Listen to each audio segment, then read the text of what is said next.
Bivar, senhor Procurador-Geral da República, Augusto Aras,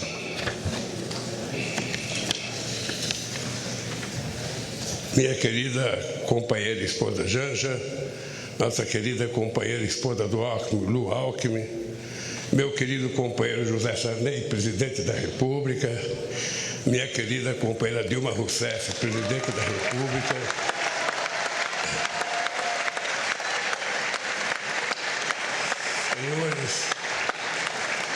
senhores parlamentares, senhoras e senhores chefes de delegação estrangeira, meus amigos e minhas amigas.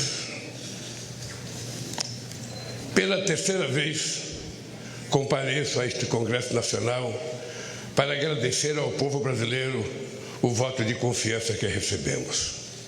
Renovo o juramento de fidelidade à Constituição da República, junto com o vice-presidente-geral Alckmin e os ministros que conosco vão trabalhar. Se estamos aqui hoje, é graças à consciência política da sociedade brasileira e à frente democrática que formamos ao longo desta histórica campanha eleitoral.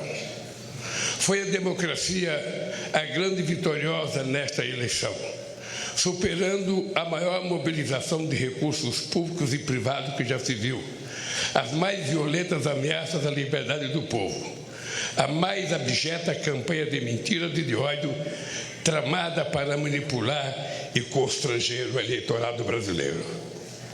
Nunca os recursos do Estado foram tão desvirtuados em proveito de um projeto autoritário de poder. Nunca a máquina pública foi tão desencaminhada dos controles republicanos. Nunca os eleitores foram tão constrangidos pelo poder econômico e por mentiras disseminadas em escala industrial. Apesar de tudo, a decisão das urnas prevaleceu, graças a um sistema eleitoral internacionalmente reconhecido por sua eficácia na captação e apuração dos votos. Foi fundamental a atitude corajosa do Poder Judiciário, especialmente do Tribunal Superior Eleitoral,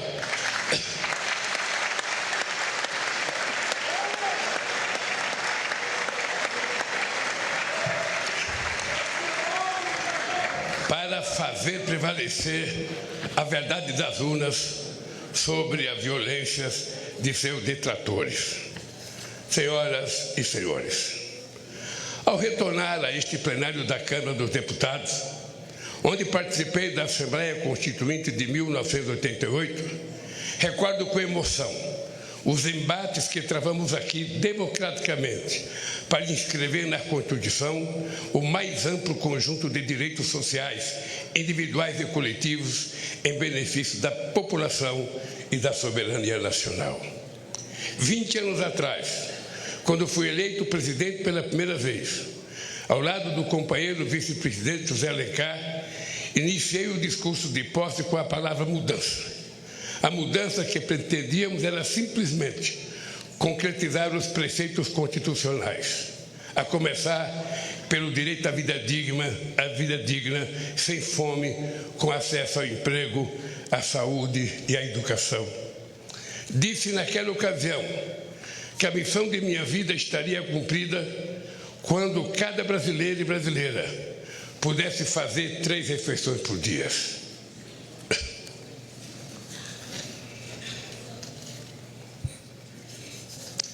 Ter de repetir este compromisso no dia de hoje, diante do avanço da miséria e do regresso da fome que havíamos superado, é o mais grave sintoma da devastação que se impôs ao país nos anos recentes. Hoje, nossa mensagem ao Brasil é de esperança e reconstrução. O grande edifício de direitos, de soberania e de desenvolvimento que essa nação levantou a partir de 1988 vinha sendo sistematicamente demolido nos anos recentes. É para reerguer este edifício de direitos e valores nacionais que vamos dirigir todos os nossos esforços. Queridos amigos e amigas, em 2002, dizíamos que a esperança tinha vencido o medo. no sentido de superar os temores diante da inédita eleição de um representante da classe trabalhadora para presidir os destinos do país. Em 8 anos de governo, deixamos claro que os temores eram infundados. Do contrário, não estaríamos aqui novamente. Ficou demonstrado que um representante da classe trabalhadora podia, sim, dialogar com a sociedade para promover o crescimento econômico de forma sustentável em benefício de todos, especialmente dos mais necessitados. Ficou demonstrado que era possível, sim, governar este país com a mais ampla participação social, incluindo os trabalhadores e os mais pobres no orçamento e nas decisões do governo.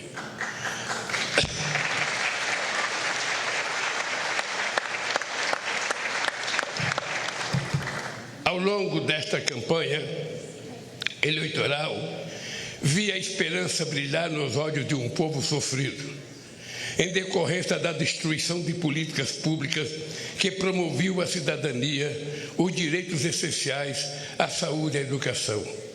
Vi o sonho de uma pátria generosa que ofereça oportunidade a seus filhos e filhas em que a solidariedade ativa seja mais forte que o individualismo cego. O diagnóstico que recebemos do governo de transição de governo é estarrecedor. Esvaziar os recursos da saúde, desmontar a educação, a cultura, a ciência e tecnologia, destruir a proteção do meio ambiente, não deixar os recursos para a merenda escolar, a vacinação, a segurança pública, a proteção às florestas e a assistência social. Desorganizar a governança da economia, dos financiamentos públicos, do apoio às empresas, aos empreendedores e ao comércio externo. Dilapidar as estatais e os bancos públicos, entregar o patrimônio nacional. Os recursos do país foram rapinados para saciar a estupidez dos rentistas de acionistas privados nas empresas públicas. É sobre estas terríveis ruínas que assumo o compromisso de, junto com o povo brasileiro, reconstruir o país e fazer novamente um Brasil de todos e para todos. Eu queria dizer aos deputados e senadores que o resultado da nossa transição, que foi coordenada pelo companheiro Alckmin, será enviada a cada deputado, a cada senador, a cada ministro da Suprema Corte, a cada ministro do Tribunal Superior Eleitoral, a cada ministro do Poder Judiciário, a cada universidade, a cada central sindical, para que as pessoas saibam como é que nós encontramos esse país e cada um faça a sua avaliação. Senhoras e senhores,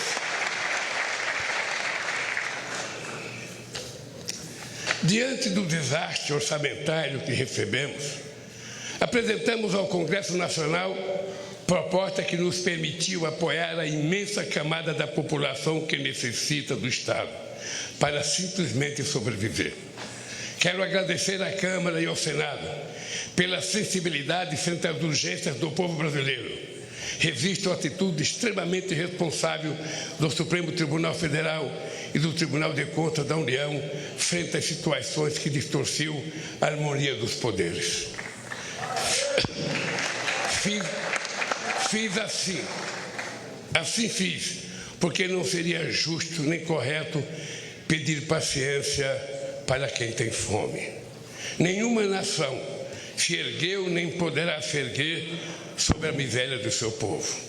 Os direitos e interesses da população, o fortalecimento da democracia e a retomada da soberania nacional serão os pilares de nosso governo.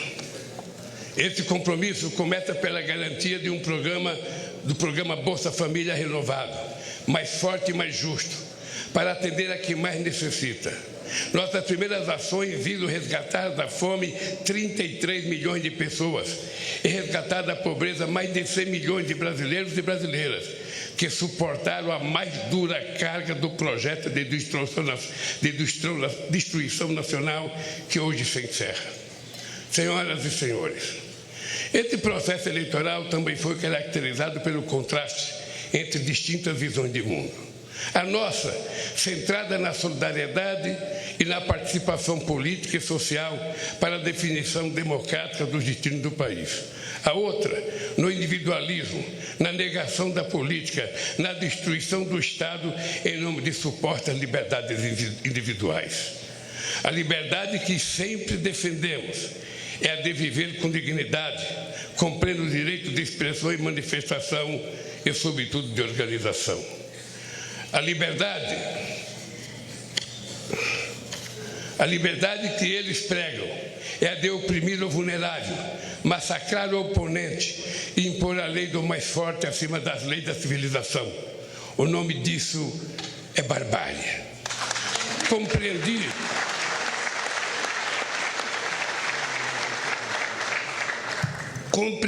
desde o início da jornada que deveria ser candidato por uma frente mais ampla do que o campo político em que me formei, mantendo um firme compromisso com minhas origens.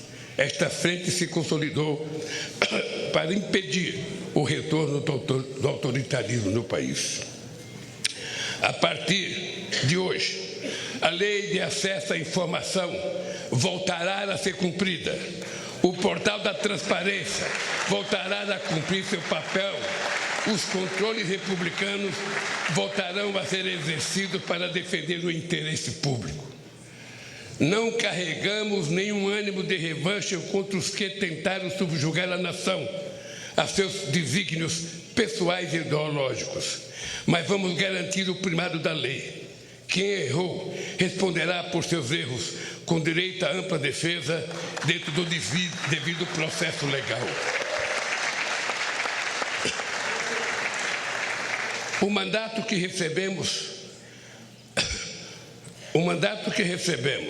à frente adversários inspirados no fascismo será defendido com os poderes que a Constituição confere à democracia. Ao ódio responderemos com amor, à mentira com a verdade, ao terror e à violência responderemos com as leis e suas mais duras consequências. Sob os ventos da redemocratização dizíamos, ditadura nunca mais. Hoje, depois do terrível desafio que superamos, devemos dizer, democracia para sempre.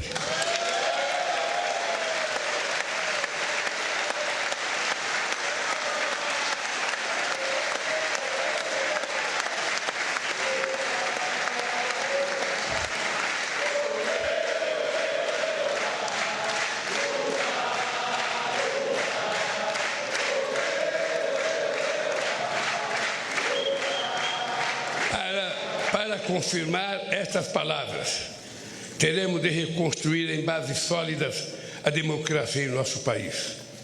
A democracia será defendida pelo povo na medida em que garantir a todos e a todas os direitos inscritos na Constituição. Senhoras e senhores, hoje mesmo estou assinando medidas para reorganizar as estruturas do Poder Executivo, de modo que volte a permitir o funcionamento do governo de maneira racional, republicana e democrática, para resgatar o papel das instituições do Estado, bancos públicos e empresas estatais no desenvolvimento do país, para planejar os investimentos públicos e privados na direção de um crescimento econômico sustentável ambientalmente e socialmente. Em diálogo com os 27 governadores, vamos definir prioridades para retomar obras irresponsavelmente paralisadas, que são mais de 14 mil no país. Vamos retomar o Minha Casa Minha Vida e estruturar um novo PAC para gerar empregos na velocidade que o Brasil quer e necessita. Buscaremos financiamento e cooperação nacional e internacional para o investimento, para dinamizar e expandir o mercado interno de consumo, desenvolver o comércio, exportações, serviços, agricultura e indústria. Os bancos públicos, especialmente o BNDES, e as empresas indutoras do crescimento e inovação, como a Petrobras, terão um papel fundamental nesse novo ciclo. Ao mesmo tempo, vamos impulsionar as pequenas e médias empresas, potencialmente as maiores geradoras de emprego e renda, o empreendedorismo, o cooperativismo e a economia criativa. A roda da economia vai voltar a girar e o consumo popular terá papel central nesse processo.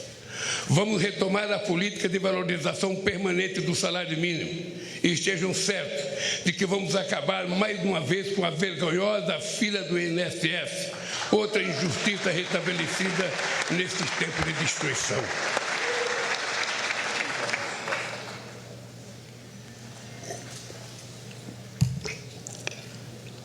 Vamos dialogar de forma tripartite, governo, centrais sindicais e empresariais, sobre uma nova legislação trabalhista, garantir a liberdade de empreender ao lado da proteção social é um grande desafio nos tempos de hoje. Senhoras e senhores, o Brasil é grande demais para renunciar ao seu potencial produtivo.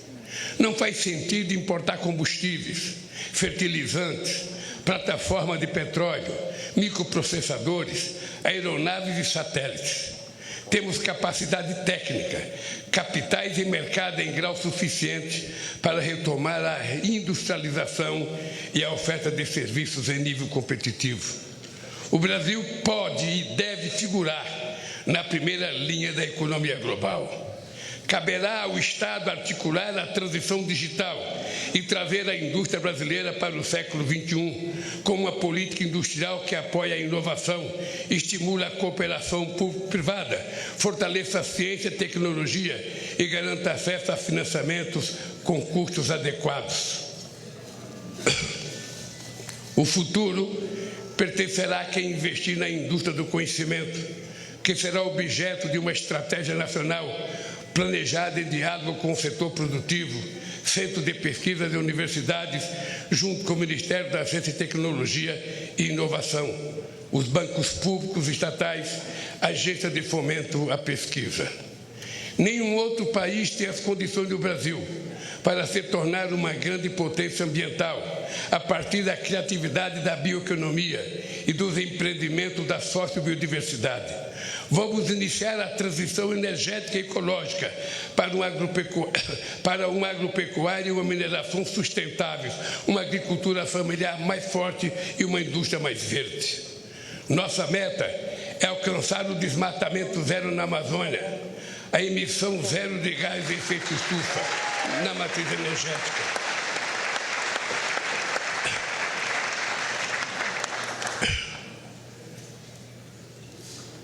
Além de estimular o reaproveitamento de pastagens degradadas, o Brasil não precisa desmatar para manter e ampliar sua estratégica fronteira agrícola. Não é preciso derrubar nenhuma árvore.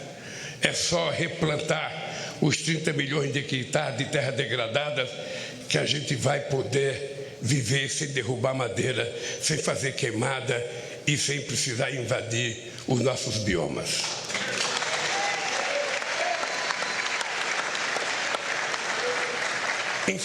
Incentivaremos, sim, a prosperidade na terra, liberdade e oportunidade de criar, plantar e colher continuará sendo nosso objetivo. O que não podemos admitir é que seja uma terra sem lei. Não vamos tolerar a violência contra os pequenos, o desmatamento e a degradação do ambiente que tanto mal já fizeram ao nosso país. Esta é uma das razões, não a única, da criação do Ministério dos Povos Indígenas. Ninguém conhece melhor nossas florestas, nem é mais eficaz de defendê-la do que o que estava aqui desde tempos imemoriais. Cada terra demarcada é uma nova área de proteção ambiental. A estes brasileiros e brasileiras devemos respeito e com eles temos uma dívida histórica.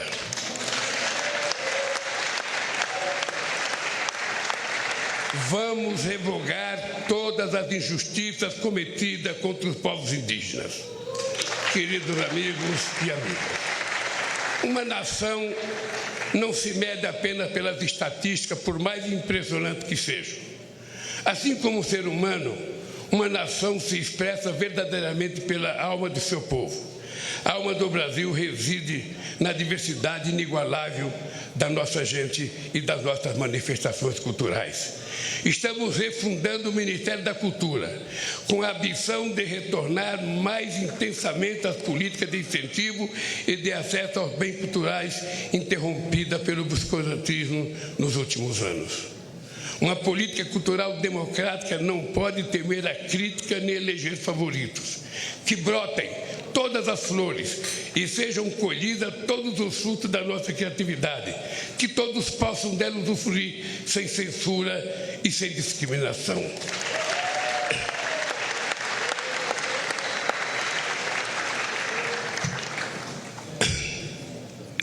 Não é admissível que negros e pardos continuem sendo a maioria pobre e oprimida de um país construído com o suor e sangue de seus ascendentes africanos. Criamos o Ministério da Promoção da Igualdade Racial para ampliar a política de cotas nas universidades e no serviço público, além de retomar as políticas voltadas para o povo negro e pardo na saúde, educação e cultura.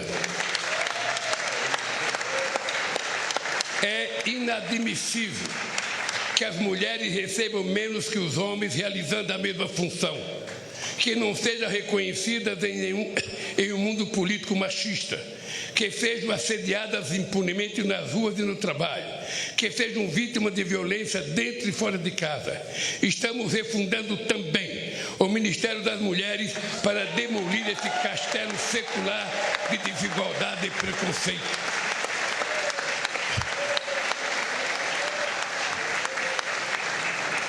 Não existirá verdadeira justiça num país em que um só ser humano seja injustiçado.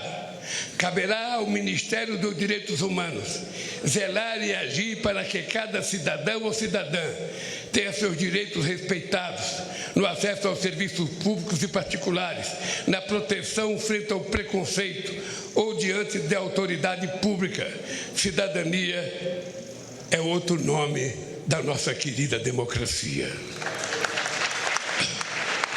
O Ministério da Justiça e da Segurança Pública atuará para harmonizar os poderes e entes federados no objetivo de promover a paz onde elas é mais urgente, nas comunidades pobres, no seio das famílias vulneráveis, ao crime organizado, às milícias e à violência.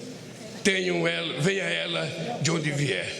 Estamos revogando os criminosos decretos de ampliação de acesso a armas e munições que tanta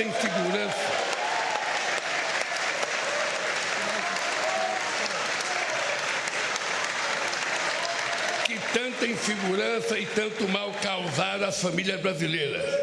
O Brasil não quer e não precisa de armas na mão do povo. O Brasil precisa de segurança, o Brasil precisa de livro, de educação e de cultura para que a gente possa ser um país mais justo.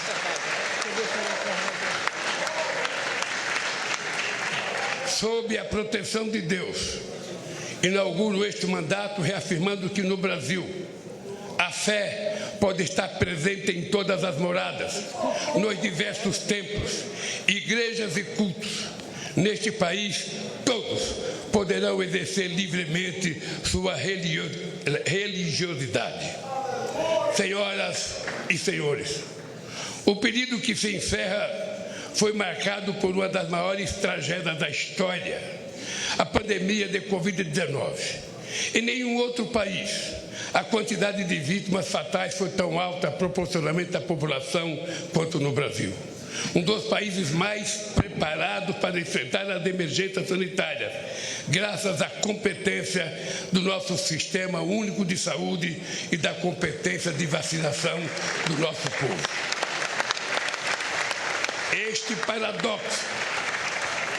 Este paradoxo só se explica pela atitude criminosa de um governo negacionista, obscurantista e insensível à vida.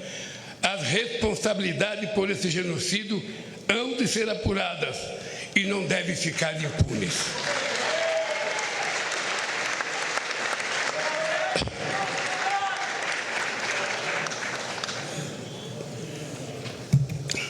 que nos cabe no momento é prestar solidariedade aos familiares, pais, órfãos, irmãos e irmãs de quase 700 mil vítimas da pandemia.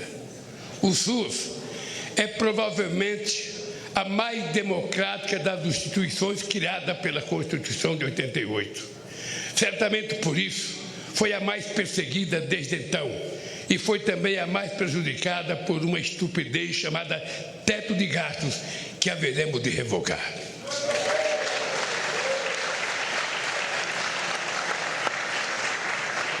Vamos recompor os orçamentos da saúde para garantir a assistência básica, a farmácia popular, promover o acesso à medicina especializada.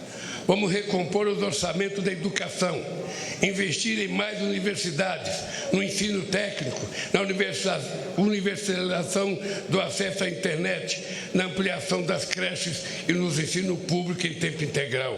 Este é o investimento que verdadeiramente levará ao desenvolvimento do país.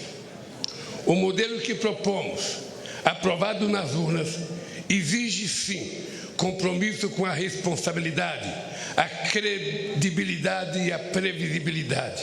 E disso não vamos abrir mão. Foi com realismo orçamentário, fiscal e monetário, buscando a estabilidade, controlando a inflação e respeitando contratos que governamos este país. Não podemos fazer diferente. Temos sim a obrigação de fazer melhor do que fizemos. Senhoras e senhores, os olhos do mundo estiveram voltados para o Brasil nestas eleições. O mundo espera que o Brasil volte a ser um líder no enfrentamento à crise climática e um exemplo de país social e ambientalmente responsável, capaz de promover o crescimento econômico com distribuição de renda, combater a fome e a pobreza dentro do processo democrático. Nosso protagonismo se concretizará pela retomada da integração sul-americana a partir do Mercosul, a revitalização da Unasul e demais instâncias de articulação soberana da nossa região. Sobre esta base, poderemos reconstruir o diálogo ativo e altivo com os Estados Unidos, a comunidade europeia, a China, os países do Oriente e outros atores globais, fortalecendo os BRICS e a cooperação com os países da África e rompendo o isolamento a que o país foi submetido nesses últimos tempos. O Brasil tem de ser dono de si mesmo, dono do seu destino, tem de voltar a ser um país soberano. Somos responsáveis pela maior parte da Amazônia e por vastos biomas, grandes aquíferos, jazidas de minérios, petróleo e fontes de energia limpa. Com soberania e responsabilidade, seremos respeitados para compartilhar essa grandeza com a humanidade, solidariamente, jamais com subordinação. A relevância da eleição no Brasil refere-se, por fim, às ameaças que o modelo democrático vem enfrentando ao redor do planeta. Articula-se uma onda de extremismo autoritário que dissemina o ódio e a mentira por meios tecnológicos que não se submete a controles transparentes. Defendemos a plena liberdade de expressão, cientes de que é urgente criarmos instâncias democráticas de acesso à informação confiável e de responsabilização dos meios pelos quais o veneno do ódio e da mentira são inoculados. Este é um desafio civilizatório, da mesma forma que a superação das guerras, da crise climática e da fome e da desigualdade no planeta. Reafirmo para o Brasil e para o mundo a convicção de que a política, em seus mais elevados sentidos, e apesar de todas as suas limitações, é o melhor caminho para o diálogo entre os interesses divergentes para a construção pacífica de consenso. Negar a política e desvalorizá-la e criminalizá-la é o caminho da barbárie e das tiranias.